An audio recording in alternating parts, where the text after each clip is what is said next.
What's your thoughts on Jonathan Taylor? Is he going to get traded, or what's the situation there with the Colts? I think it's a tough situation for both, man. It almost reminds me of the Le'Veon Bell situation with the Pittsburgh Steelers a couple of years ago. And it doesn't benefit a guy like Jonathan Taylor to sit out. What does it benefit him to sit out, right? Yeah. You lose more than you actually gain by sitting out. For me, I think that it's a situation in which, listen, Jonathan Taylor sees himself as a certain value. The Colts see him as a different value, or more so, Jim Irsay saying, "Hey, you should honor the contract that you currently have in place, and we'll worry about that when the time comes."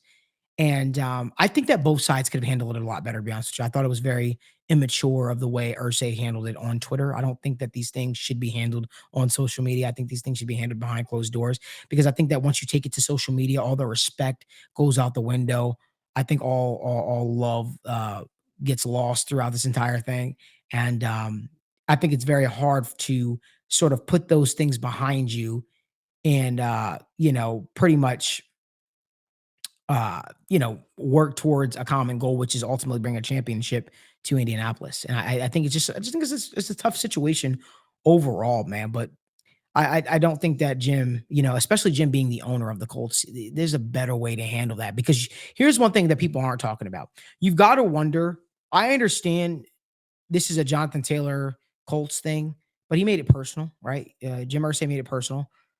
What does that do for other players in the future? What does that do for other players that might want to become a member of the Indianapolis Colts in the future? What does that say to them? How are they feeling that contract negotiations or lack thereof have been leaked out on social media and it got ugly? Because that's what happened, right? No matter what, the Jonathan Taylor and the Colts are headed towards an ugly divorce.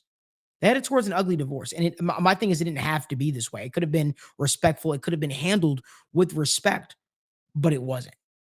And I think that both sides, when they both part ways, both sides will look at each other and say, "Hey, I could have done a better job doing X, Y, Z." I understand where Jonathan Taylor is coming from. Listen, the life of a running back in the National Football League is so small, so short. And these guys, especially with the way that they're being quote unquote appreciated or underappreciated or undervalued now, it makes sense, right? Why he's upset. I also understand from a business aspect, the Ursay side of things. The one thing I don't understand is why these two sides couldn't go behind closed doors, right? And just hash it out.